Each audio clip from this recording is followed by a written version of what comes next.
तो टॉपिक है आपका motion and time graph. Motion and time graph. लेकिन मेरे मित्र यहाँ पे मोशन एंड टाइम ग्राफ को अचानक से समझने से पहले हमें ये बहुत ही अच्छे से डिस्कस करना होगा कि ग्राफ क्या होता है। ठीक है, तभी हम लोग मोशन एंड टाइम के ग्राफ की बात करेंगे। अच्छा, ग्राफ अगर हम कहते हैं तो आप सभी के मन में कहीं ना कहीं आ रहा होगा X Y Z, X axis, Y axis, Z axis, इस तरह से चीजें घूम रही होगी। अच्छा मेरे मित्र, अगर कोई आपसे ये कह देता है कि किसी गांव की जनसंख्या जो है वो पिछले 5 साल में इस तरह से रही है, उसको आप निरूपित करो डायग्राम के माध्यम से या ग्राफ के माध्यम से, तो आप क्या कहते हो? सर आसानी से कर देते हैं। तो किसी भी गांव की जनसंख्या 5 साल में क्या इंप्रूवमेंट रही है, क्या डिक्रीमेंट रही है, उसको आप अरेंज करते हो तो यहाँ पे दो चीजें आपको मिलती है। पहले तो उस गांव की जनसंख्या और दूसरा समय। तो आप कहते हो सर जनसंख्या और समय को हम लोग ग्राफ के माध्यम से रिप्रेजेंट करते हैं।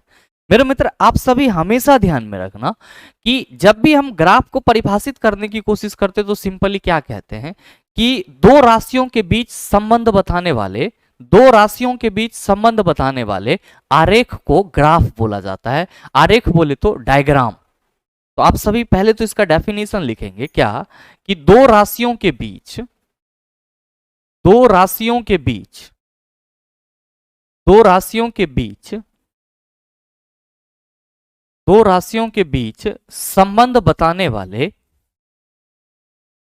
संबंध बताने वाले आरेख, दो राशियों के बीच संबंध बताने वाले आरेख। मेरे मित्र ध्यान में रखेंगे कि आरेख को यहां पे क्या बोलेंगे? डायग्राम। तो दो राशियों के बीच संबंध बताने वाले डायग्राम को ग्राफ कहा जाता है। क्या कहा जाता है? ग्राफ कहा जाता है। आप कभी भी कोई भी आपसे ये पूछे ग्राफ क्या होती है तो आप सरल शब्दों में ये कह सकते हो कि दो राशियों के बीच संबंध बताने वाले डायग्राम को क्या कहा जाएगा? ग्राफ कहा जाएगा। जैसे मेरे मित्र, मैंने किसी गांव की जनसंख्या की बात की, तो मान लीजिए कि आपका कोई गांव है, मान लीजिए आपका कोई गांव है एक्स वाई जेड।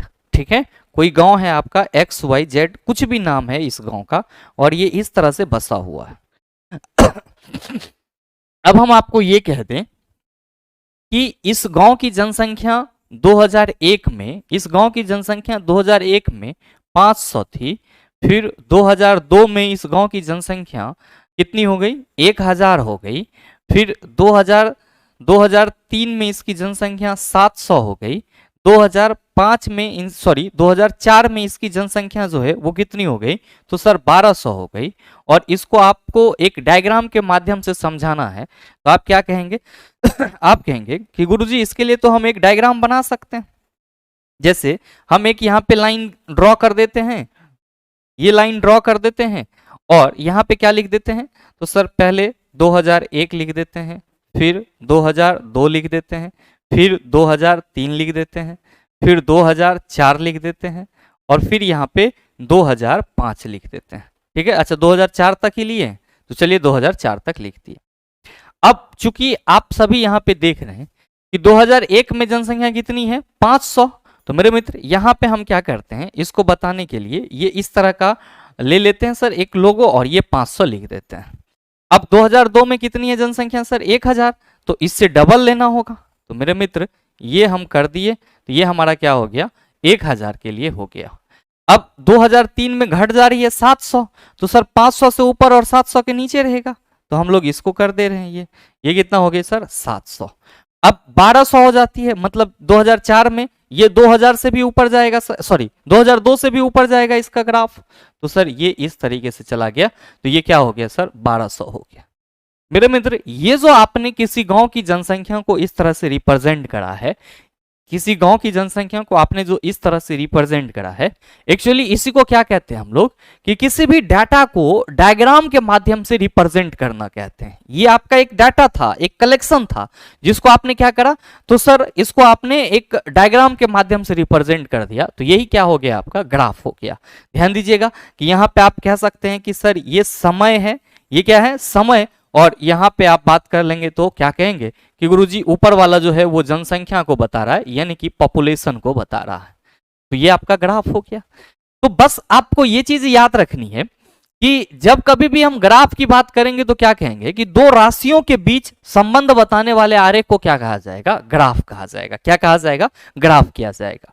मेरे मित्र ध्यान में रखेंगे कि ये जो हमने यहाँ पे आपको गांव की जनसंख्या से रिलेट करके ग्राफ को बताया, ये सिर्फ और सिर्फ आपके समझने के लिए बताया कि किसी भी दो राशि को हम लोग किसी न किसी डायग्राम के थ्रू क्या कर सकते हैं सर, रिप्रेजेंट कर सकते हैं। जिस तरह से आपने इसको यहाँ पे करा है, इसको भी हम लोग क्या कहेंगे, ग्राफ ही कहेंगे। लेकिन सर पूर्ण रूपेण ग्राफ नहीं कहेंगे। पूर्ण रूपेण ग्राफ का मतलब क्या हुआ सर, जिसमें एक्स एक्सिस हो, वाई एक्सिस हो। हालांकि आप यहां भी कह सकते हो कि सर हॉरिजेंटल है तो इसको एक्स एक्सिस मान लिया जाएगा, अच्छा ये वर्टिकल है तो इसको वाई एक्सिस मान लिया जाएगा। तो मेरे मित्र आप सभी ध्यान में रखेंगे कि ग्राफ को हम लोग पूर्ण रूपेण किसी डायग्राम के माध्यम से रिप्रेजेंट करने की कोशिश करते हैं, या फिर अगर हम लोग बात करते हैं ग्राफ निरूपण की, किसकी बात करते हैं, ग्राफ के रिप्रेजेंटेशन यानी कि ग्राफ के निरूपण की, तो हम लोग क्या कहते हैं, हम सभी कहते हैं कि सर कोई भी ग्राफ हो, कोई भी ग्राफ हो उसमें क्या होगा, तो एक सर जो वर्टिकल लाइन है वो होगा और दूसरी क्या होगी सर, हॉरिजेंटल लाइन होगी। मेरे मित्र ध्यान में रखना कि किसी भी ग्राफ में, किसी भी ग्राफ में जो जहां पे दोनों पॉइंट मिलती है सर, दोनों लाइन मिलती है, इस बिंदु को क्या बोला जाता है, इस बिंदु को मूल बिंदु बोला जाता है। क्या बोला जाता है, मूल बिंदु बोला जाता है। और ध्यान में रखना कि इसी मूल बिंदु को हम लोग क्या कहते हैं, ओरिजिन भी कहते हैं। क्या कहते हैं, ओरिजिन भी कहते हैं। और आप सभी ध्यान में रखना कि ये जो क्षैतिज रेखा आपको दिखाई पड़ रही है यहाँ पे, ये जो आपको क्षैतिज रेखा दिखाई पड़ रही है, क्षैतिज वाले को हम लोग क्या कहते हैं, क्षैतिज वाले को एक्स एक्सिस कहते हैं। क्या कहते हैं हम लोग, एक्स एक्सिस कहते हैं।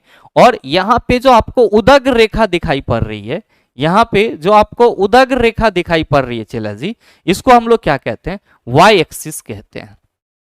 क्या कहते हैं, वाई एक्सिस कहते हैं। तो जब भी ग्राफ को निरूपित करने की बात की जाएगी तो आप कहेंगे ग्राफ तो हम समझ लिए हैं सर कि दो राशि के बीच संबंध बताने वाला डायग्राम होगा। अच्छा, निरूपित करेंगे तो हम इस तरह से करेंगे, ये हमारा एक्स एक्सिस हो जाएगा, ये हमारा वाई एक्सिस हो जाएगा, और जहां पे एक्स और वाई एक्सिस जहां से निकल रही होगी वो क्या होगा, तो सर आप कहेंगे सर वो ओरिजिन हो जाएगा, यानी कि मूल बिंदु हो जाएगा। अब मेरे मित्र सवाल यहां पे ये है कि गुरुजी चूंकि हम ग्राफ तो मोशन एंड टाइम ग्राफ पढ़ रहे हैं, तो मोशन एंड टाइम ग्राफ क्या होगा, या मोशन एंड टाइम ग्राफ के प्रकार कितने होते हैं। तो मेरे मित्र आप सभी को यहाँ पे समझना होगा कि मोशन एंड टाइम में जो हम लोग टर्म पढ़ेंगे वो या तो डिस्टेंस और टाइम से रिलेट करके होगा, या फिर स्पीड एंड टाइम से रिलेट करके होगा, या फिर डिस्प्लेसमेंट टाइम से रिलेट करके होगा, या फिर वेलोसिटी टाइम से रिलेट करके होगा। मतलब आप कुल मिला के ये कह सकते हो कि जब सर हम लोग दूरी और समय या फिर विस्थापन और समय, चाल और समय को एक्स एक्सिस और वाई एक्सिस के रूप में निरूपित करते हैं तो उसे ही हम लोग क्या कहते हैं, मोशन एंड टाइम ग्राफ कहते हैं। क्योंकि दूरी, वेग, चाल, विस्थापन ये सब हम लोग मोशन एंड टाइम चैप्टर में ही पढ़ते हैं। तो आप कहेंगे कि चलिए सर ग्राफ हमने समझ लिया कि दो राशियों के बीच संबंध बताने वाला जो डायग्राम है वो हमारा ग्राफ कहलाएगा, और उसका निरूपण हम लोग कुछ इस तरीके से करेंगे। और चला जी बस आप यहाँ पे एक चीज ध्यान में रखिएगा कि जब भी हम मोशन एंड टाइम ग्राफ की बात करेंगे, जब भी हम किसकी बात करेंगे चला जी, हम लोग मोशन एंड टाइम ग्राफ की बात करेंगे, मोशन एंड टाइम ग्राफ की बात करेंगे, तो आप समझ लीजिएगा कि यहाँ पे हमें 4 प्रकार के ग्राफ को डिस्कस करना होगा। यहाँ पे हमें कितने प्रकार के ग्राफ को डिस्कस करना होगा, 4 प्रकार के ग्राफ को डिस्कस करना होगा। पहला क्या होगा, पहला होगा हमारा दूरी समय ग्राफ। पहला क्या होगा हमारा, दूरी समय ग्राफ। ये आपको पढ़ना है सर, जिसको इंग्लिश में हम लोग क्या कहते हैं, इसी को हम लोग इंग्लिश में डिस्टेंस टाइम ग्राफ कहते हैं। क्या कहते हैं, डिस्टेंस टाइम ग्राफ कहते हैं। दूसरा क्या होगा चला, दूसरा होगा हमारा चाल समय ग्राफ। चाल समय ग्राफ, जिसको हम लोग क्या कहते हैं इंग्लिश में, इसको हम लोग स्पीड टाइम ग्राफ कहते हैं। क्या कहते हैं, स्पीड टाइम ग्राफ कहते हैं। अब तीसरा क्या होगा हमारा, तो तीसरा होगा आपका विस्थापन समय ग्राफ, जिसको हम लोग स्थिति समय ग्राफ भी कहते हैं। अच्छा, विस्थापन को हम लोग स्थिति भी कहते हैं, ये चीज मैंने आपको पहले ही बता दिया है। तो नेक्स्ट हमारा विस्थापन समय ग्राफ होगा, जिसको इंग्लिश में क्या बोला जाएगा, आप सभी याद रखना, इसको इंग्लिश में डिस्प्लेसमेंट टाइम ग्राफ बोला जाएगा। क्या बोला जाएगा, डिस्प्लेसमेंट टाइम ग्राफ बोला जाएगा। और मेरे मित्र आप सभी ध्यान में रखना कि नेक्स्ट आपका क्या होगा, नेक्स्ट होगा वेग समय ग्राफ। वेग समय ग्राफ, जिसको हम लोग इंग्लिश में क्या कहेंगे, इसको हम लोग इंग्लिश में वेलोसिटी टाइम ग्राफ कहेंगे। मेरे मित्र बस आपको यहाँ पे सिर्फ और सिर्फ एक ग्राफ समझना है, बाकी का सारा काल कष्ट दूर हो जाएगा। ठीक है, तो जब भी बात करी जाएगी किसकी, मोशन एंड टाइम ग्राफ की, तो आप सभी याद रखना कि मोशन एंड टाइम ग्राफ में हमें कितने ग्राफ पढ़ने होंगे, 4। कौन कौन सा, दूरी समय ग्राफ, चाल समय ग्राफ, विस्थापन समय ग्राफ, वेग समय ग्राफ। मेरे मित्र आप सभी ध्यान में रखेंगे यहाँ पे कि जो दूरी समय ग्राफ, चाल समय ग्राफ, विस्थापन समय ग्राफ, वेग समय ग्राफ देख रहे हैं, इसमें आपको 2 शब्द मिल रहे हैं। आप कहेंगे बिल्कुल मिल रहे हैं सर जी, दूरी और समय, चाल और समय, विस्थापन और समय, वेग और समय। तो यहाँ पे जो ग्राफ होगा वो क्या होगा, आप कहेंगे दूरी समय ग्राफ दूरी और समय के बीच संबंध बताएगा, चाल समय ग्राफ चाल और समय के बीच संबंध बताएगा, विस्थापन समय ग्राफ विस्थापन और समय के बीच संबंध बताएगा, वेग समय ग्राफ वेग और समय के बीच संबंध बताएगा। अब मेरे मित्र यहाँ पे आपको 2 और चीज याद रखने होंगे कि जो राशि होते हैं वो एक चर राशि होती है और दूसरा अचर राशि होती है। अचर राशि किसको बोलते हैं, तो सर जो नियत रहती है, और चर राशि किसको बोलते हैं, तो सर जो बदलते रहती है। मेरे मित्र आप सभी अगर इस तालिका पे गौर फरमाएंगे तो आप क्या कहेंगे, आप कहेंगे कि सर समय तो नियत होगा, यहाँ पे ये जो समय है, ये जो समय है ये क्या होगा, नियत होगा। आप कहेंगे बिल्कुल, ये समय क्या होंगे, तो सर कांस्टेंट, किसी फिक्स टाइम इंटरवल में कोई बॉडी मूव कर रही होगी, समय तो निश्चित है सर। आप कहेंगे बिल्कुल, लेकिन मेरे मित्र समय के साथ क्या बदल सकता है, आप कहेंगे अगर बॉडी मूव कर रही है तो सर दूरी में परिवर्तन हो सकता है, चाल परिवर्तित हो सकता है, विस्थापन परिवर्तित हो सकता है, वेग परिवर्तित हो सकता है। तो यहां पे जो समय है ये क्या है, आप कहेंगे सर ये कांस्टेंट हो जाएगा, यानी कि नियत हो जाएगा, जबकि दूरी चाल विस्थापन समय विस्थापन वेग ये क्या होंगे, आप कहेंगे सर ये तो बदलने वाला होगा, यानी कि इसको हम लोग चर राशि कहेंगे। मेरे मित्र हमेशा याद रखिएगा कि मोशन एंड टाइम के ग्राफ रिप्रेजेंटेशन में जो हमारी कांस्टेंट टर्म होती है, जो नहीं बदलती है, उसको हमेशा क्षैतिज रेखा यानी कि एक्स एक्सिस पर रखते हैं, और जो बदलने वाली टर्म होती है उसको हमेशा कहां पे रखते हैं सर, तो वाई एक्सिस पे रखते हैं।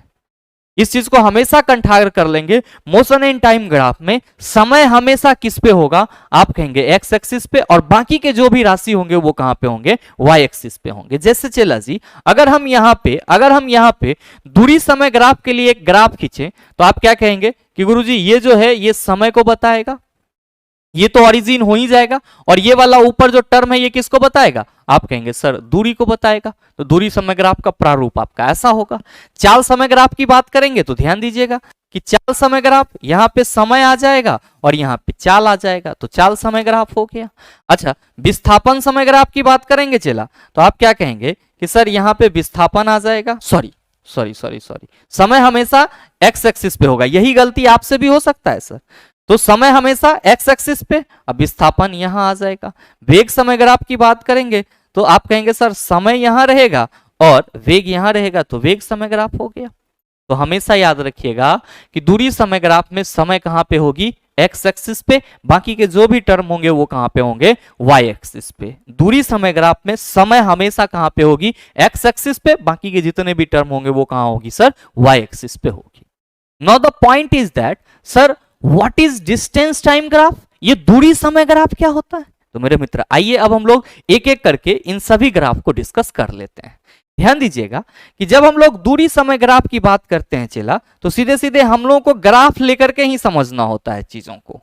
सीधे सीधे हम लोगों को किसको लेकर के समझना होता है, ग्राफ को लेकर के ही समझना होता है। हाँ, 2-4 बातें हैं जो आपको समझने होंगे, याद रखने होंगे। ग्राफ आप सबों को नजर आ रहा होगा, हेडिंग लगा देते हैं सर, दूरी समय ग्राफ। दूरी समय ग्राफ,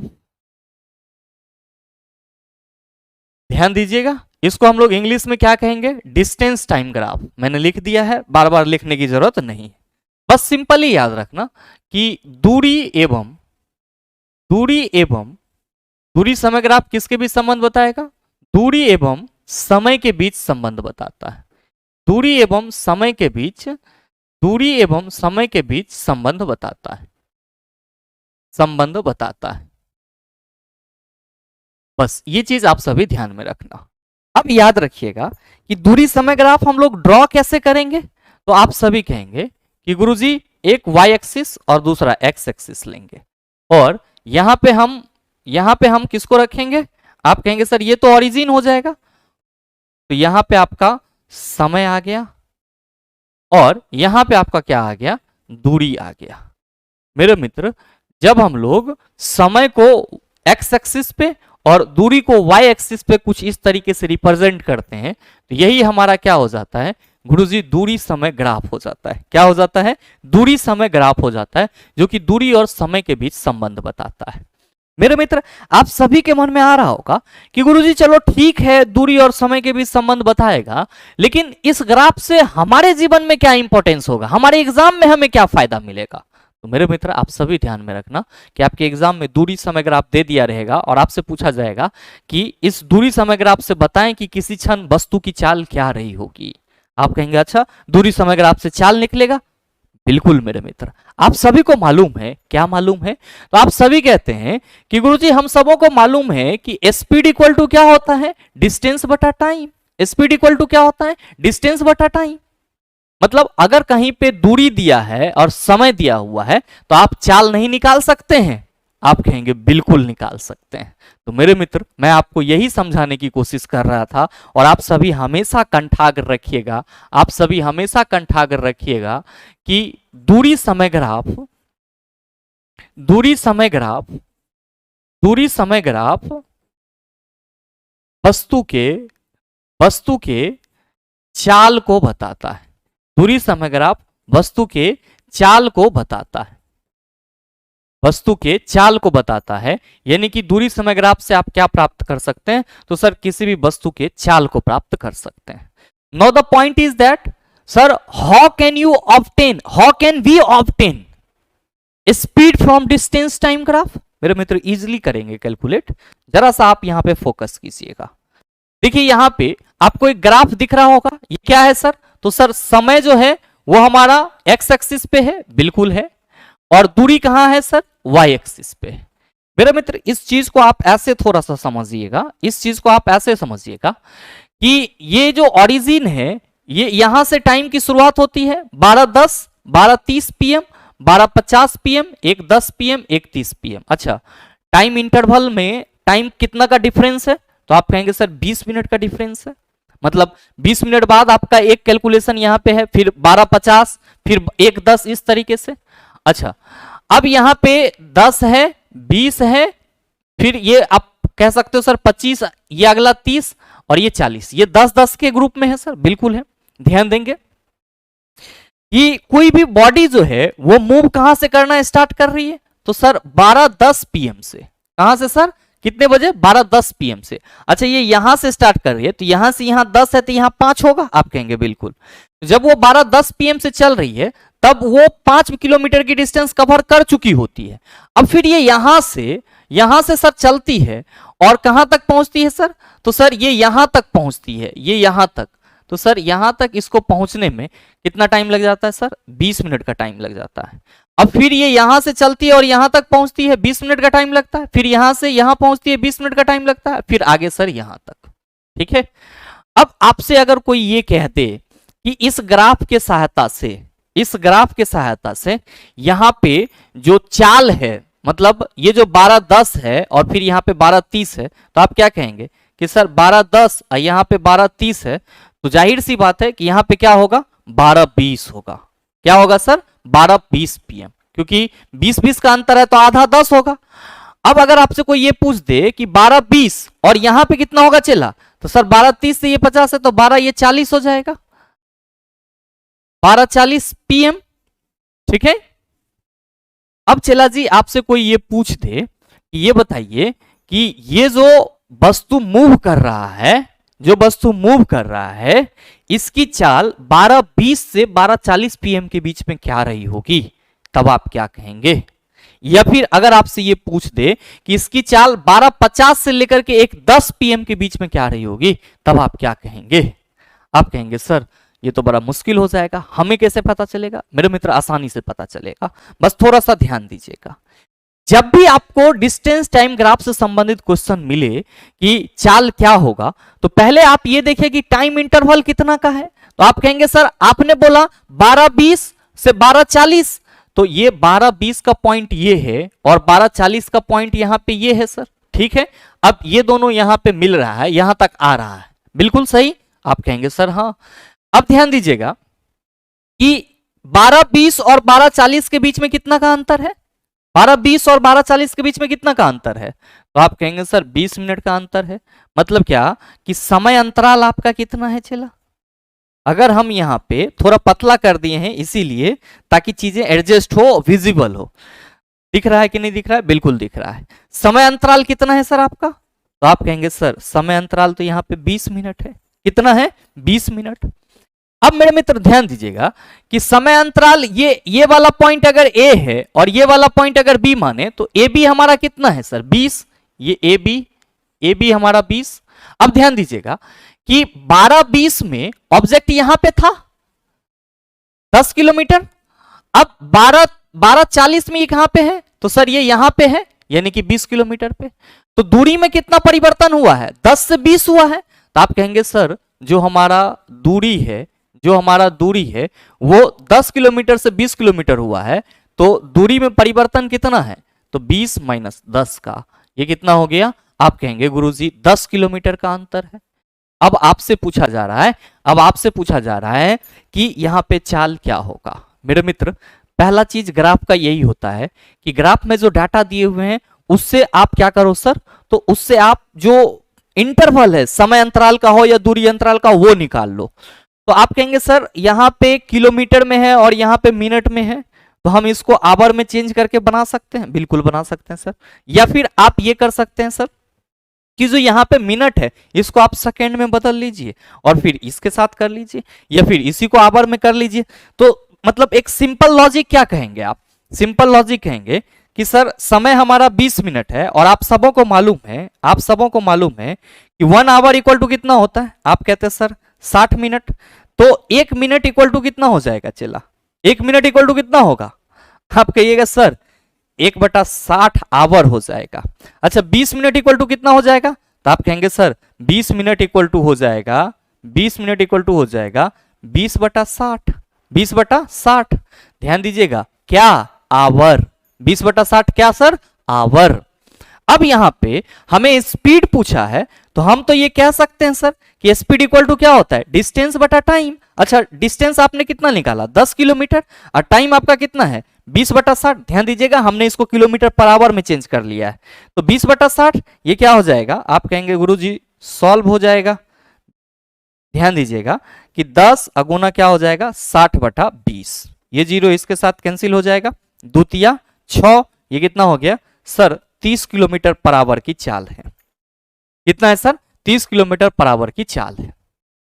आपको स्पीड इक्वल टू डिस्टेंस बटा टाइम मालूम था तो आपने इसको पता कर लिया, कोई दिक्कत नहीं हुई आपको। लेकिन मेरे मित्र आप सभी यहां पे याद रखना कि जब हम लोग ग्राफ के माध्यम से इस क्वेश्चन को सॉल्व कर रहे हैं तो यहां पे हमें ये चीज ध्यान में रखना होगा कि हमारा जो क्वेश्चन सॉल्यूशन का तरीका होगा वो भी ग्राफ के माध्यम से ही होना चाहिए। और आप सबों को ये याद रखना होगा कि दूरी समय ग्राफ जो किसी भी वस्तु की चाल को बताता है तो वो क्या होता है, तो सर दूरी समय ग्राफ का जो स्लोप होता है, ढाल होता है, वो किसी भी वस्तु की चाल को बताता है। ये जो आप यहां पे देख रहे हो सर, ये जो आप देख रहे हो यहां पे, इसी को क्या बोला जाता है, इसी को ढाल बोला जाता है, जिसको हम लोग इंग्लिश में क्या कहते हैं, स्लोप। और यही स्लोप क्या करता है सर, चाल बताता है। और याद रखिएगा कि यहां पे जो हम लोग स्लोप की बात कर रहे हैं वो स्लोप हमारा क्या होता है, तो आप सभी याद रखना कि यहां पे जो स्लोप है वो क्या होगा, तो सर ये BC है, BC अब बटा क्या हो जाएगा सर AB, BC बटा AB क्या होगा सर, स्लोप BC बटा AB। अब ध्यान दीजिए कि अब हम उस तरीके से भी करेंगे तो हमारा आंसर उतना ही आएगा। क्यों, आप सभी ध्यान में रखिएगा कि ये जो AB है ये तो समय अंतराल है ना, AB क्या है आपका समय अंतराल। तो समय अंतराल को आपने आवर में चेंज किया तो ये कितना आया 20/60 आया ना चिल्ला, और दूरी कितना है 10। तो आप क्या कहोगे sir, here we can write as slope equal to 20 sorry BC बटा AB है ना, हाँ BC बटा आपका AB। तो BC कितना है सर 10 अब बटा आपका AB कितना है, तो सर 20/60। मेरे मित्र सेम प्रोसीजर नहीं आ रहा है, आप कहेंगे वही तो आ रहा है सर, 20 से कम 20 20 या 60, आप कहेंगे सर 10 गुना 3, ये कितना आ जाएगा 30 किलोमीटर, 30 किलोमीटर पर आवर। अब सेम सिचुएशन ये सर हम यहां पे कैसे निकालेंगे, ये पी क्यू आर जो है दूसरा फॉर्मेट। चला जी कुछ नहीं करेंगे, बस यहां ध्यान दीजिए, यहां पे ध्यान दीजिए कि ये यहां पे 12:50 ये स्टार्ट कर रहा है और 1:10 यहां पे, ये 1:10 ध्यान देना यहां पे कि 12:50 और 1:10 के बीच में कितना का समय अंतराल हुआ, आप कहेंगे सर 20 मिनट का अंतराल हुआ फिर से। अच्छा ये यहां पे पी वाला पॉइंट आप देखो यहां पे सर, तो 20 के बाद क्या आएगा, आप कहेंगे सर 25, और ये फिर कहां जा रहा है सर, तो सर ये यहां पे आ जा रहा है, 30 के बाद क्या आएगा 35। तो चला अगर यहां पे 25 है और यहां पे 35 है तो अंतर कितना का, आप कहेंगे 10 का। स्लोप क्या होगा, क्यू आर बटा पी क्यू कितना, तो सर 10 बटा फिर 20/60 आ जाएगा। क्या हो जाएगा सर, उतना ही हो जाएगा। मेरे मित्र हम आपको समझाने की ये कोशिश कर रहे हैं, और आप सभी ये चीज हमेशा याद रखिएगा। यहां पे इस चीज को आप भूलिएगा नहीं, 10 गुना 3 कर लीजिएगा तो ये आपका 30 किलोमीटर पर आवर यहां भी हो जाएगा। मेरे मित्र हम आपको ये समझाने की कोशिश कर रहे हैं, हमेशा याद रखिएगा कि आप ये तो बड़े ही सरलता से कह देंगे कि दूरी समय ग्राफ वस्तु के चाल को बताता है, लेकिन आपको यह भी कहना होगा कि दूरी समय ग्राफ का ढाल स्लोप वस्तु की चाल को बताता है। और स्लोप क्या है, तो सर ये जो हमारा है ये स्लोप है। तो मेरे मित्र यहां पे मैं इस चीज को पॉइंट आउट कर दे रहा हूं सर, इस चीज को यहां पे पॉइंट आउट कर दे रहा हूं, आप सभी याद रखना।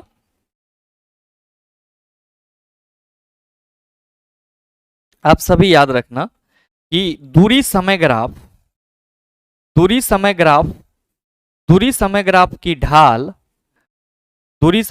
की ढाल यानी कि स्लोप वस्तु के चाल को बताती है,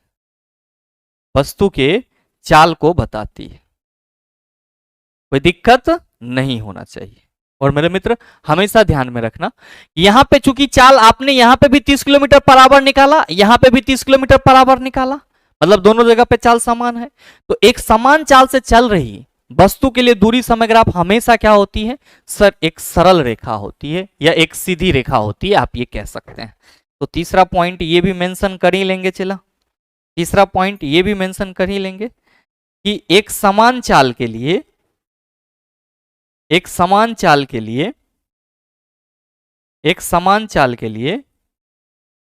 समय ग्राफ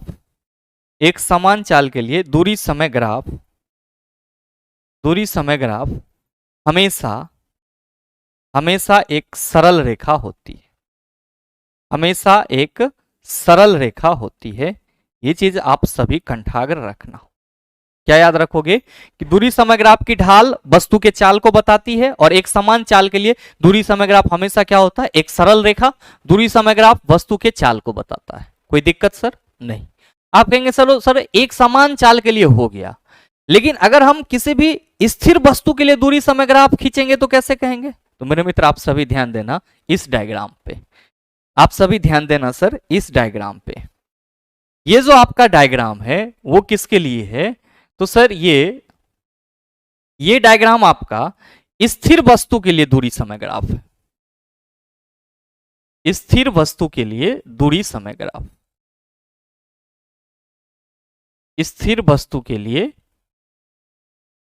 अगर दूरी समय ग्राफ की बात किया जाएगा तो आप इस वाले ग्राफ को प्रेफर करेंगे।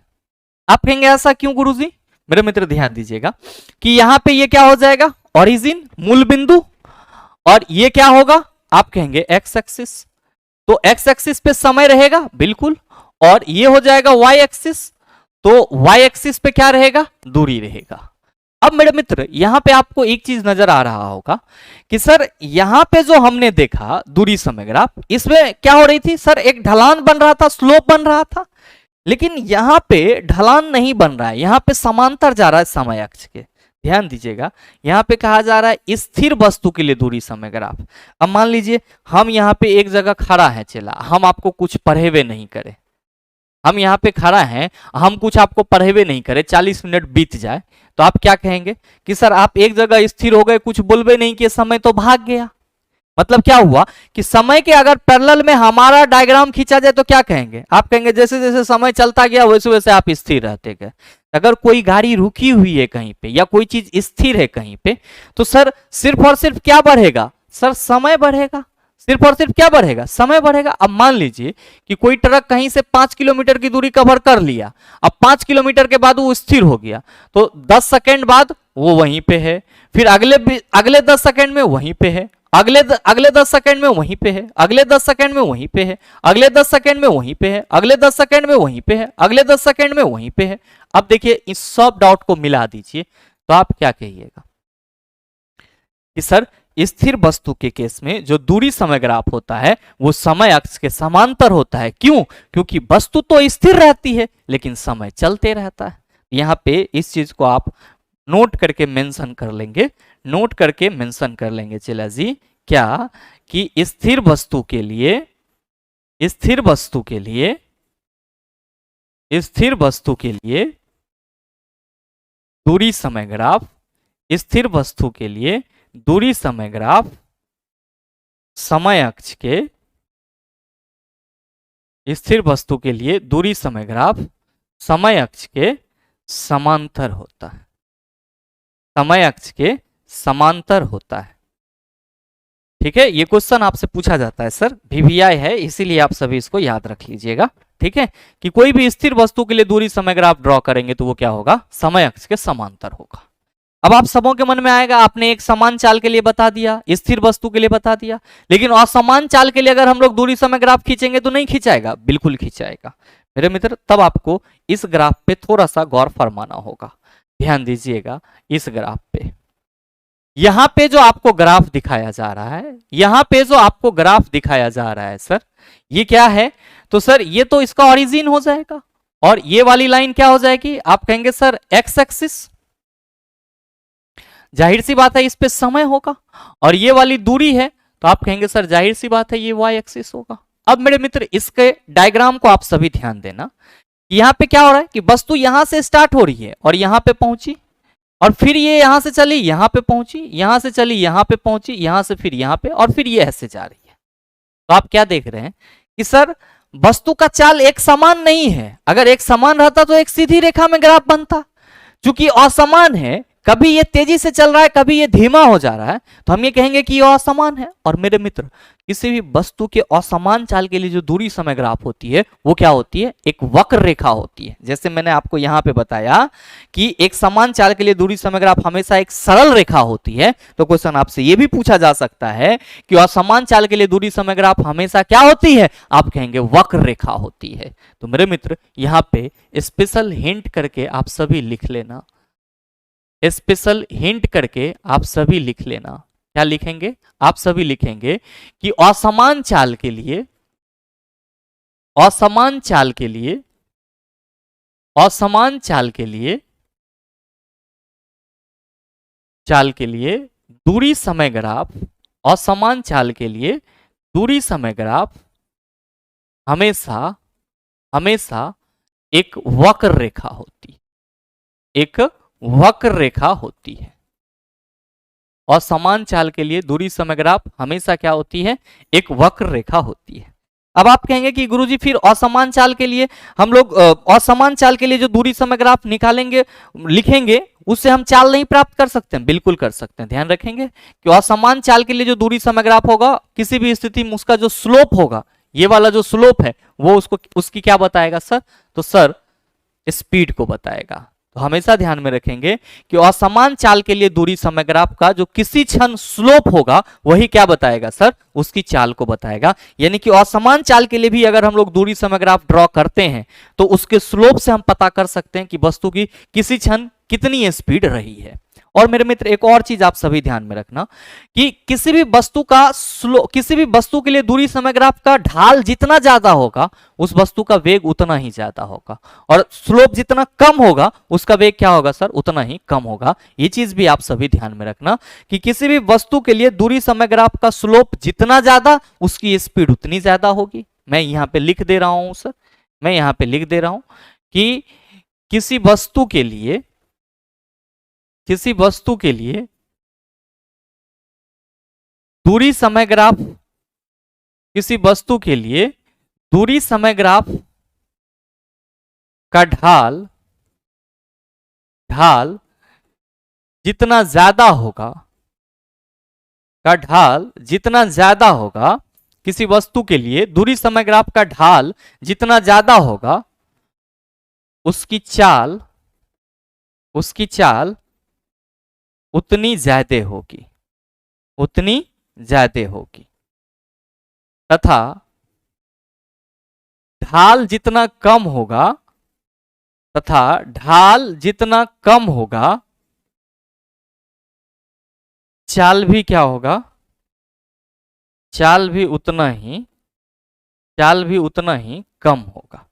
मेरे मित्र, हम लोग जो कहते हैं ना गांव घर में चाल और ढाल, तो ढाल से ही क्या मिलता है सर, चाल मिलता है। तो याद रखिएगा कि किसी वस्तु के लिए दूरी समय ग्राफ का ढाल जितना ज्यादा होगा, उसकी चाल उतनी ज्यादा होगी, तथा ढाल जितना कम होगा, क्या कहेंगे सर, उसकी चाल जो होगी उतनी ही कम होगी। आप कहोगे कैसे, तो चला जी ऐसे। मान लो कि ये आपका एक दूरी समय ग्राफ का सर डायग्राम है, और इसमें कोई चीज आपका, कोई वस्तु है जिसके लिए दूरी समय ग्राफ इस तरह से है, और कोई है आपका इस तरह से, ए और बी। अब आप हमें बताओ कि ए और बी में किसका स्लोप ज्यादा है, तो आप कहेंगे ए का, तो सर ए की चाल ज्यादा होगी। अब बी में आप कहेंगे सर बी की चाल कम होगी। तो हम यह बात कर रहे थे कि किसी वस्तु के लिए दूरी समय ग्राफ का ढाल जितना ज्यादा होगा, उसकी चाल उतनी ज्यादा होगी, ढाल जितना कम होगा, चाल उतना ही क्या होगा, कम होगा। तो ये चीज कंठाग रखिएगा सर, इससे संबंधित क्वेश्चन भी पूछे जाते हैं। अच्छा, सेम चीज आपको कहां पे देखने को मिल जाएगी, तो सर सेम चीज आपको जो है वो विस्थापन समय ग्राफ में भी देखने को मिल जाएगी। जितना ज्यादा ढाल उतनी ज्यादा वेग सर, और जितना कम ढाल उतनी कम वेग। तो ये चीज ध्यान में रखिएगा मेरे मित्र। जिस तरह आपने देखा कि दूरी समय ग्राफ से हमको क्या मिल सकता है, चाल मिल सकता है, उसी तरीके से किसी भी वस्तु के चाल और समय को भी हम लोग ग्राफ के रूप में रिप्रेजेंट कर सकते हैं, और उसको क्या कहेंगे हम लोग, चाल समय ग्राफ कहते हैं। आप कहेंगे कैसे, तो ध्यान दीजिएगा इस डायग्राम पे। मेरे मित्र, आप सभी पहले यहां पे ये चीज याद रखिएगा, आप सभी ये चीज याद रखना हमेशा कि जब भी चाल समय ग्राफ की बात की जाएगी, जब भी हम लोग किसकी बात करेंगे, चाल समय ग्राफ की बात करेंगे, तो इसी को इंग्लिश में स्पीड टाइम ग्राफ कहेंगे। आप सभी याद रखना कि चाल एवं समय के बीच संबंध बताने वाले ग्राफ को चाल एवं समय के बीच, चाल एवं समय के बीच संबंध बताने वाले ग्राफ को चाल समय ग्राफ कहा जाता है। ग्राफ को चाल समय ग्राफ कहा जाता है, ठीक है। अब यहां पे आप सभी ध्यान में रखना कि चाल समय ग्राफ को कैसे ड्रॉ करेंगे, तो समय तो आपका रहेगा एक्स एक्सिस पे, और चाल कहां पे रहेगा, तो सर वाई एक्सिस पे, ये ओरिजिन हो जाएगा। अब यहां पे आप सभी ये याद रखना, नोट करके, क्या दो बस पॉइंट जो कि इंपॉर्टेंट है। पहला पॉइंट ये कि चाल समय ग्राफ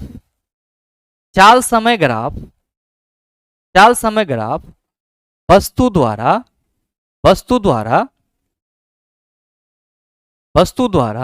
तय की गई दूरी को बताता है। चाल समय ग्राफ वस्तु द्वारा तय की गई दूरी को बताता है। अच्छा मेरे मित्र, आप सभी के मन में आ रहा होगा कि सर कैसे, तो ध्यान दीजिएगा कि स्पीड इक्वल टू फॉर्मूला हम लोग क्या कहते हैं, तो गुरुजी डिस्टेंस बटा टाइम। अच्छा, इस तीन गो में से कोई दो दिया हुआ रहे तो एक नहीं निकलेगा, आप कहेंगे आसानी से निकलेगा। तो चला डिस्टेंस और टाइम दिया था तो आपने स्पीड निकाल लिया। अब स्पीड और टाइम आपको दिया हुआ रहेगा तो डिस्टेंस नहीं निकलेगा। डिस्टेंस इक्वल टू क्या होता है, आप कहेंगे speed into T. Distance equal to क्या होता है, स्पीड इंटू टी। इसीलिए हम लोग क्या कहते हैं, चाल समय ग्राफ वस्तु द्वारा तय की गई दूरी को बताता है। अब एक बहुत ही इंपॉर्टेंट चीज आप सभी ध्यान में रखिएगा कि अगर कहीं पे आपको चाल समय ग्राफ दे दिया जाए और आपसे पूछा जाए कि दिए गए चाल समय ग्राफ में निश्चित समय अंतराल में वस्तु द्वारा कितनी दूरी कवर की जाती है, तो आप सबों को परेशान नहीं होना है। आप सभी याद रखना कि चाल समय ग्राफ के नीचे का क्षेत्रफल, चाल समय ग्राफ के नीचे का क्षेत्रफल वस्तु द्वारा तय की गई दूरी को बताता है। वस्तु द्वारा तय की गई दूरी को बताता है। यह चीज आप सबों को हमेशा कंठाग्र रखना है कि चाल समय ग्राफ वस्तु द्वारा तय की गई दूरी को बताता है। कैसे बताएगा? तो सर चाल समय ग्राफ के नीचे का क्षेत्रफल वस्तु द्वारा तय की गई दूरी को बताएगा। अब कैसे कैलकुलेट करेंगे? तो चेला जी थोड़ा सा ध्यान देंगे। यहां पे आप देख रहे हैं कि ये आपका क्या है, आप कहेंगे सर चाल समय ग्राफ। यहां पे देखिए ये आपका y एक्सिस हो गया और ये क्या हो गया चेला, x एक्सिस हो गया।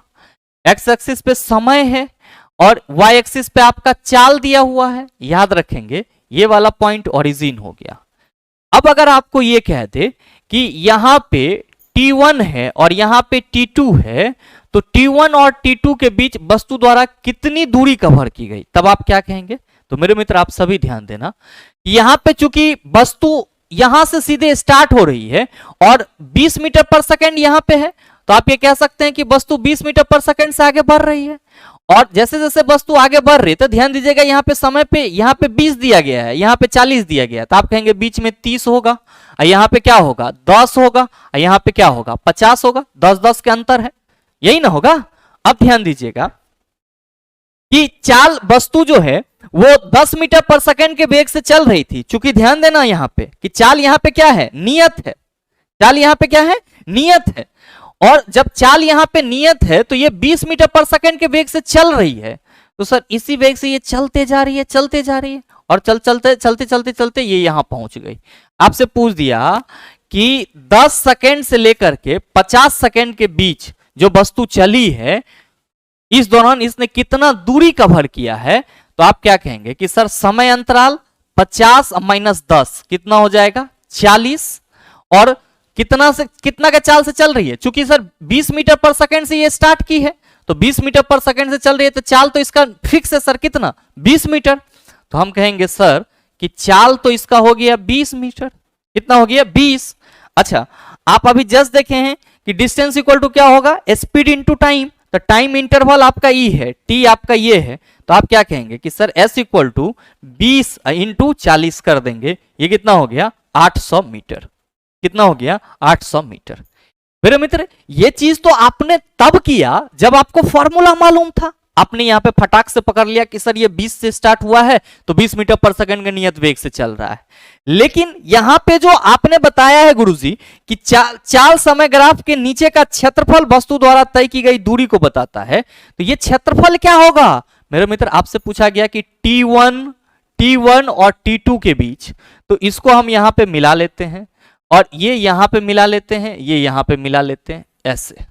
ठीक है। अब नीचे क्या बन रहा है सर, एक आयत बन रहा है। अब ये बताओ कि A से लेकर B तक कितना होगा। आप कहेंगे सर यहां 10 है, यहां 50 है, अंतर 40 के, तो A से B 40 हो गया।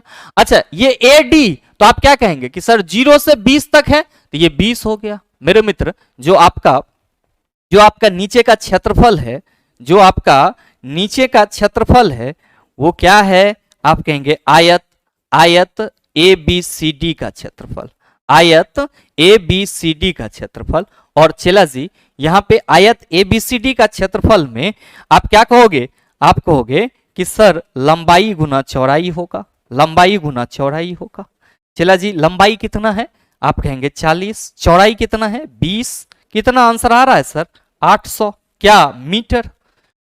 दैट्स ऑल, यही आपका क्या है। तो एक समान चाल से चल रही वस्तु के लिए चाल समय ग्राफ क्या है सर, एक समान चाल से चल रही वस्तु के लिए चाल समय ग्राफ है। और चाल समय ग्राफ से आप किसी भी वस्तु द्वारा तय की गई दूरी को कैसे निकालेंगे, तो आप कहेंगे सर उसके नीचे के क्षेत्रफल से निकालेंगे, कोई समस्या नहीं होनी चाहिए। आइए सर अब हम लोग बात करते हैं किसकी, अब हम लोग बात करते हैं विस्थापन समय ग्राफ की। ध्यान दीजिएगा मैंने आपको एक चीज बोला था कि ग्राफ को हम लोग पूरा एक ही क्लास में देखेंगे। काहे बोला था, क्योंकि एक ग्राफ आपने दूरी समय ग्राफ समझ लिया तो बाकी के सारी चीजें आपको आसान आ जाएगी। अब इसमें आपको कोई लाग लपेटा नहीं लगाना है, बस यहां पे हेडिंग डालना है। क्या हेडिंग डालना है, विस्थापन समय ग्राफ, विस्थापन समय ग्राफ, विस्थापन समय ग्राफ। क्या कहोगे आप कहोगे गुरुजी विस्थापन समय ग्राफ विस्थापन एवं समय के बीच संबंध बताएगा, तो लिख दीजिए विस्थापन एवं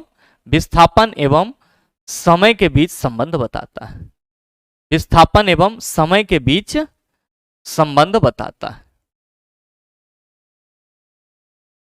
विस्थापन एवं समय के बीच क्या करेगा सर, संबंध बताएगा। कोई दिक्कत? कैसे होगा ग्राफ ड्रॉ? तो सर यहां पे समय लिखाएगा और यहां पे क्या लिखाएगा चला, विस्थापन हो गया, विस्थापन समय ग्राफ।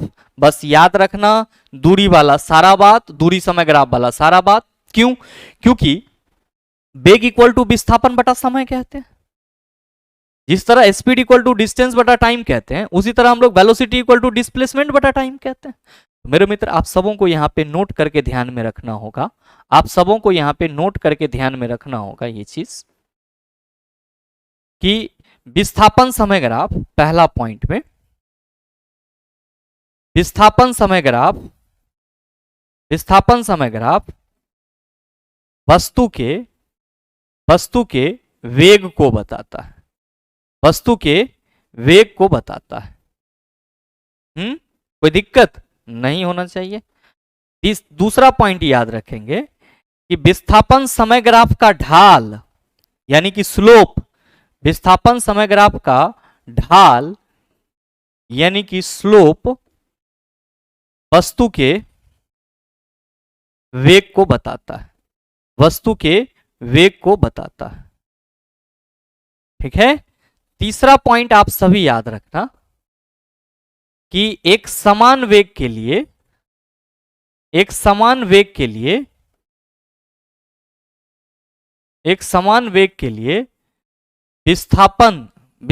समय ग्राफ एक सरल रेखा होती है, एक सरल रेखा होती है। ध्यान देना चला, सब बात दूरी समय ग्राफ वाला हम बता रहे हैं, बस वहां पे क्या था तो चाल, यहां पे विस्थापन है तो वेग। एक समान वेग के लिए विस्थापन समय ग्राफ एक सरल रेखा होती है। और चौथा पॉइंट याद रखेंगे कि विस्थापन समय ग्राफ का ढाल अधिक तो वेग अधिक और ढाल कम तो वेग कम। ये चीज भी आप सभी ध्यान में रखना। आप कहोगे सर तब तो आसान है ये, बिल्कुल चला। यहां पे ये ओरिजिन है, ये समय का एक्सिस, ये विस्थापन का एक्सिस, कोई दिक्कत? अब हमसे पूछा जाए इस पॉइंट और ये वाला पॉइंट यहां पे कि बीच वस्तु का वेग क्या रहा होगा, तो झट से कहेंगे सर एकरा यहां मिलाइए, एकरा यहां मिलाइए और ये इससे मिलेगा, ये हमको निकालना है AC। यहां पे ये AC क्या है हमारा, ढाल ना चला, तो AC इक्वल टू क्या होगा? आप कहेंगे सर ये ऐसे बना दीजिए, तो BC अब बटा क्या हो जाएगा, आप कहिएगा AB। तो चला जी BC कितना है, तो आप कहेंगे सर ये इस पॉइंट पे मिल रहा है, 80 यहां पे मिलेगा, तो 10 से 20 हो जा रहा है, कितना का अंतर सर 10 का, 20 माइनस 10 का अंतर, तो BC हमारा 10 हो गया। ठीक, अब है ना यहाँ पे मीटर पर सेकंड में ऑलरेडी है ये, और ये सेकंड में है, तो सर 20 से 40 कितना का है सर, 20 सेकंड का अंतर है, तो ये हो जाएगा आपका, ये तो मीटर में है तो ठीक है कोई दिक्कत नहीं, सेकंड है तो 10/20, ये कट गया, यानी कि AC कितना हो गया सर 0.5। क्या वेग ना बता रहा है, आप कहेंगे मीटर पर सेकंड। कोई दिक्कत इसमें, कोई दिक्कत नहीं होना चाहिए। बस आपको कुछ नहीं करना है सर, स्लोप निकाल लेना है विस्थापन समय ग्राफ का, वो क्या करेगा उस वस्तु के वेग को बताएगा, जैसा कि आपने यहां पे करा है।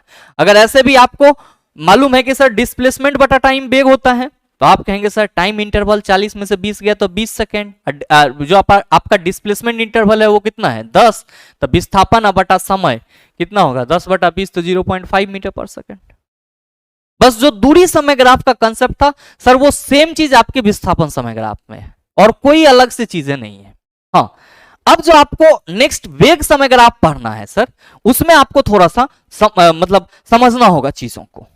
अब देखिएगा यहां पे वेग समय ग्राफ की क्या है सर, आपको यह ध्यान में रखना होगा कि वेग समय ग्राफ जो है वो वेग समय ग्राफ जो है वो वस्तु के विस्थापन और साथ ही साथ त्वरण दोनों को बताता है। कैसे बताता है तो मैं आपको बताता हूं सर। यहां पे पहले आप हेडिंग लगाएंगे वेग समय ग्राफ, वेग समय ग्राफ, वेग समय ग्राफ। ध्यान दीजिएगा कि किसके बीच संबंध बताएगा, तो आप सभी कहेंगे वेग एवं समय के बीच संबंध बताएगा। वेग एवं समय के बीच संबंध बताता है, वेग एवं समय के बीच संबंध बताता है। ठीक है, कैसे ड्रॉ होगा आप कहेंगे सर कुछ इस तरीके से, ये समय हो जाएगी और ये क्या हो जाएगा, आप कहेंगे गुरुजी वेग हो जाएगी, ये ओरिजिन। मेरे मित्र याद रखना कि वेग समय ग्राफ आपको दो चीज बताता है, यहां पे ध्यान में रखेंगे कि वेग समय ग्राफ से हमें, वेग समय ग्राफ से हमें वस्तु द्वारा तय की गई वस्तु द्वारा तय की गई विस्थापन तथा वस्तु के त्वरण का पता चलता है, वस्तु के त्वरण का पता चलता है। कोई दिक्कत नहीं होना चाहिए, बस ये याद रखिएगा हमेशा कि वेग समय ग्राफ से हमें वस्तु द्वारा तय की गई विस्थापन तथा वस्तु के त्वरण का पता चलता है। अब याद रखिएगा यहां पे क्या कि चला जी अगर आपको विस्थापन कैलकुलेट करना है, अगर आपको विस्थापन निकालना है तो विस्थापन क्या हो जाएगा, वेग समय ग्राफ के नीचे का क्षेत्रफल, वेग समय ग्राफ के नीचे का वेग समय ग्राफ के नीचे का क्षेत्रफल। और अगर आपको त्वरण निकालना है तो याद रखिएगा कि वेग समय ग्राफ के ढाल यानी कि स्लोप के द्वारा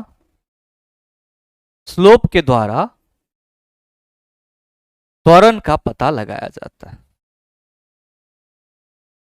त्वरण का पता लगाया जाता है। ये बस दो चीजें आपको याद रखनी है, क्या कि वेग समय ग्राफ वेग और समय के बीच संबंध बताता है और वेग समय ग्राफ से हमें वस्तु द्वारा तय की गई विस्थापन तथा वस्तु के त्वरण का पता चलता है। अगर विस्थापन निकालना है तो वेग समय ग्राफ के नीचे का क्षेत्रफल विस्थापन बताएगा और अगर त्वरण निकालना है तो वेग समय ग्राफ के ढाल के द्वारा क्या होगा सर, त्वरण का पता चलेगा। मेरे मित्र यहां पे आपको एक ग्राफ दिख रहा है जिसमें ये ओरिजिन पॉइंट है और यहां पे ये समय है, तो जाहिर सी बात है कि ये क्या है एक्स एक्सिस और ये क्या है वाई एक्सिस। फिर से देखना कि वेग 20 मीटर पर सेकंड है, ये नियत वेग से चल रही है सर, 0 से स्टार्ट हुई है 20 मीटर पर सेकंड के वेग से चल रही है। अब अगर पूछ दे कि ए से बी के बीच में इसने कितना डिस्टेंस कवर करा है तो आप कहेंगे सर 10 और यहां पे ये 50, तो समय अंतराल कितना का है, 40 सेकंड का अंतर है। अच्छा ये यहां पे कितना का अंतर है सर, आप कहेंगे सर 0 से 20 हो जा रहा है यानी कि 20 सेकंड का अंतर है। चला जी आपको ऐसे भी मालूम है कि अगर हम विस्थापन की बात करेंगे तो आप क्या कहिएगा कि गुरुजी वेग इंटू समय, वेग इंटू समय। अच्छा वेग कितना है 20 सेकंड हम यहां पे लिख दिए। चला ये जो वेग है ये आपका 20 मीटर पर सेकंड होगा, ठीक है। तो ये 20 मीटर पर सेकंड और समय कितना है सर 40, ये कितना हो गया 800। अब आपको ये फॉर्मूला मालूम था तो आपने बना लिया, लेकिन ग्राफीय माध्यम से आप कहेंगे वेग समय ग्राफ के नीचे का क्षेत्रफल, तो सर नीचे का क्षेत्रफल तो ये ना होगा आयत ABCD का क्षेत्रफल, तो क्या कहिएगा कि सर ये तो 40 से रहेगा, ये 20 रहेगा, लंबाई गुना चौड़ाई 40 गुना 20 800। कोई दिक्कत नहीं होना चाहिए। समस्या ये है कि sir how can be calculate acceleration from the velocity time graph, तो मेरे मित्र एक्सेलरेशन स्लोप से करेंगे, कैसे, तो ध्यान दीजिएगा इस ग्राफ पे, ये तालिका आप पहले देख लीजिए, ठीक है, तालिका जरूरी है, नहीं तो आप कहेंगे सर कैसे कैसे आ गया। ये तालिका मेरे मित्र आपका उस चीज को बताने के लिए है कि कोई वस्तु 0 सेकंड में उसका जो वेग है वो 0 किलोमीटर पर आवर का है और उसका वेग भी सर क्या है चाल किलोमीटर पर आवर में 0 है तो मीटर पर सेकंड में भी वही है। अच्छा 5 सेकंड में वो 9 किलोमीटर पर आवर, या आप कह सकते हो 2.5 मीटर पर सेकंड के वेग से चल रहा है। 10 में 18 किलोमीटर पर आवर या फिर 5 मीटर पर सेकंड के वेग से चल रहा है। 15 में 27 या फिर आप कह सकते हो 7.5 मीटर पर सेकंड के वेग से चल रहा है। तो ये एक तालिका है और इसका रिप्रेजेंटेशन कहां पे है? तो सर इसका रिप्रेजेंटेशन यहां पे है। इसका रिप्रेजेंटेशन कहां पे है? यहां पे है चला। बस गौर से इसको समझना और इसमें कोई लाग लपेटे वाली बात नहीं है चला। इसमें आपका ये चीज दर्शाया गया है कि ये वाई एक्सिस और ये आपका एक्स एक्सिस है, ठीक है। और ऑब्जेक्ट जो है वो चूंकि आप इस तालिका में देख रहे हो कि ये 0 से स्टार्ट करा है, तो कहीं ना कहीं यहां से 0 से चलना शुरू किया है और 0 से यहां पे आया, फिर यहां पे आया, फिर यहां पे आया, फिर यहां पे, फिर यहां पे और फिर यहां पे। मिला दो। आप कहोगे सर यहां पे एक समान चाल से, सॉरी एक समान नहीं, एक समान वेग से चल रही है, तो हम कह देंगे सर एक सीधी रेखा है। बिल्कुल कह सकते हैं सर। मेरे मित्र यहां पे ध्यान देना कि एक समान वेग से अगर चलेगी तो उसका त्वरण नहीं होगा। क्यों? क्योंकि त्वरण वेग में परिवर्तन की दर है। इसीलिए सीधी रेखा देख करके आप लोग को कभी ये गलती नहीं करना है कि सीधी रेखा है तो ये एक मतलब सरल रेखा होगी। आपको पढ़ना भी है कि वेग समय ग्राफ है और जब तक चला वेग में परिवर्तन ना होगा तो त्वरण मिलेगा? बिल्कुल नहीं मिलेगा। ये चीज हमेशा याद रखिएगा, फ्लो में नहीं बहना। तो आप कहेंगे सर कि यहां पे तो वेग परिवर्तित होगा। बिल्कुल होगा चला। आप ध्यान देना यहां पे कि अगर हमें यहां पे इसका ये निकालना हो कि सर ये जो ग्राफ है इसके माध्यम से कि वस्तु का त्वरण कितना है, तो हम सभी कैसे निकालेंगे? हमने बोला कि वेग समय ग्राफ का ढाल वस्तु का त्वरण देगा। अच्छा मान लीजिए कि आपको इस पॉइंट पे यहां से लेकर के यहां तक, इस बी पॉइंट तक आपको क्या करना है? वस्तु के त्वरण को बताना है। तो आप क्या कहोगे? सर ढाल तो ये ना होगा, ढाल तो यही होगा। बिल्कुल। मिलाइए ना इसको, इस तरह से मिला दीजिए, ठीक है। आप क्या कहिएगा कि सर ये जो ए है वो कहां पे है? तो सर 5 मीटर पर सेकंड पर। यहां पे क्या है सर? 5 मीटर पर सेकंड। अच्छा बी पे कहां पहुंच गया सर? 15 मीटर पर सेकंड। तो मेरे मित्र 5 से 15 हो जा रहा है, तो वेग में परिवर्तन कितना हुआ? डेल भी कितना हो चला? आप कहिएगा सर 15 माइनस 10। कितना? 15 माइनस 10। अच्छा डेल भी वेग में परिवर्तन 15 माइनस 10, तो ये कितना हो गया सर? 5 का अंतर हुआ। 15 माइनस 5 होगा चला।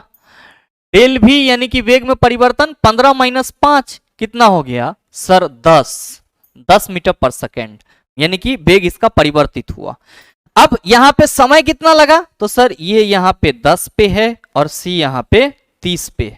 समय का अंतर कितना है? तो सर 30 माइनस 10 20 का अंतर है। चला जी आपका समय 20 सेकेंड और वेग में परिवर्तन 10 मीटर पर सेकेंड है, तो A इक्वल टू डेल भी बटा डेल टी कहते हो कि नहीं कहते हो? चला आप कहेंगे बिल्कुल कहते हैं गुरुजी। तो डेल भी 10, ये कितना है सर? 20 कट गया, कितना हो गया? आप कहेंगे 0.5 मीटर पर सेकेंड स्क्वायर। कितना हो गया? 0.5 मीटर पर सेकेंड स्क्वायर। लेकिन स्लोप कैसे होगा गुरुजी? तो चला ये जो स्लोप है ये क्या होगा? आप कहोगे BC अबटा AC। तो BC कितना हो राजा? BC यहां से यहां आप कहोगे सर जी 10। AC कितना है चला? A 80 20। तो बतवा तो वह ना है। तो वेग समय ग्राफ का जो ढाल होता है वो वस्तु का त्वरण देता है और वेग समय ग्राफ के नीचे का क्षेत्रफल क्या बताता है? तो सर वस्तु द्वारा तय की गई विस्थापन को बताता है। अच्छा यहां पे अगर आपसे पूछ दिया जाए, कि ये जो आपका T1 है और ये जो T2 है, इस T1 से T2 के बीच में वस्तु द्वारा कितना विस्थापन कवर किया गया, तब आप क्या कहेंगे?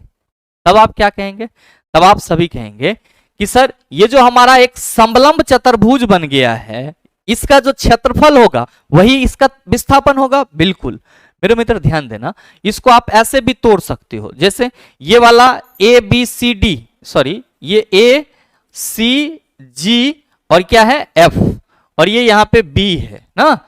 तो त्रिभुज आपका ABC का क्षेत्रफल, ये आयत का क्षेत्रफल, ये आपका आयत का क्षेत्रफल और ये आपका त्रिभुज का क्षेत्रफल, दोनों को निकाल के सर जोड़ देना, यही क्या होगा? विस्थापन होगा।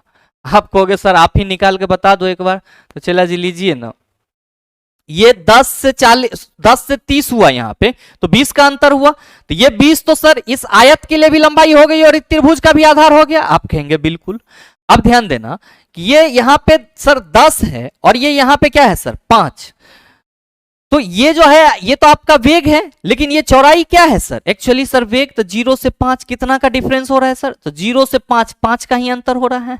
तो आप क्या कहोगे कि सर आयत का अगर हम क्षेत्रफल लेंगे यहाँ पे, तो लंबाई गुना चौड़ाई, आयत का क्षेत्रफल कितना हो जाएगा, लंबाई गुना चौड़ाई चला आयत का क्षेत्रफल कितना होगा, आप कहेगा सर जी 20 हुआ, 5 हुआ, तो 20 गुना 5, 20 गुना 5 कितना हो गया चला 100 मीटर।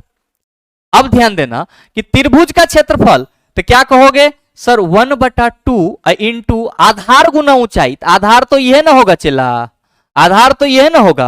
आप कहेंगे बिल्कुल, तो लीजिए ना आधार कितना है 20, तो 1/2 गुना 20 गुना लंब आधार गुना ऊंचाई, तो ऊंचाई यह ना होगा चला, ऊंचाई कितना है 15 - 5 10, तो देखिए इसको 2 दहाई के 20 और 10 दहाई के 100 कितना हो गया, दोनों को जोड़ दीजिए तो आप कहेंगे sir 100 metre plus 100 metre, total विस्थापन जो है वो हो गया हमारा 200 मीटर का।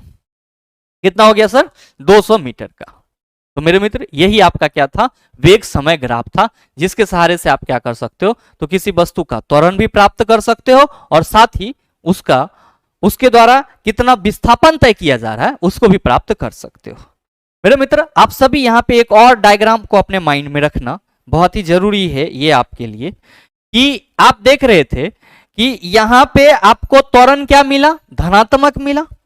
क्यों, क्योंकि यहां पे आप ये देखोगे कि सर वस्तु जो है वो 0 से स्टार्ट करा और 0 से स्टार्ट करके वो चलना शुरू कर दिया, 0 से स्टार्ट करके ये चलना शुरू कर दिया यहां से, फिर यहां पे एक स्लोप मिल गया तो हम त्वरण निकाले। लेकिन मेरे मित्र यहां पे जो है वेग और यहां पे जो समय है, तो क्या देख रहे हो कि वस्तु 40 मीटर पर सेकंड के वेग से चल रही थी और किसी क्षण उसकी वेग क्या हो गई सर, तो सर ये 0 पे आ गई।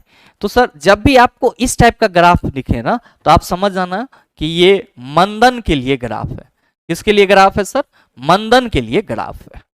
तो ग्राफ से संबंधित जो कंसेप्ट है वो आपका बस इतना ही है। इसको अगर आप घर पे प्रैक्टिस करेंगे तो चीजें और ज्यादा आपका क्लियर हो जाएगा। मेरे ख्याल से सभी ग्राफ को आप आसानी से समझ पाए होंगे और अब आपको इससे संबंधित किसी भी प्रकार का क्वेश्चन दे दिया जाए तो आप उसका जवाब आसानी से दे सकते हैं। मिलते हैं फिर अगले वीडियो सेशन में, तब तक के लिए best of luck, thank you, have a nice day.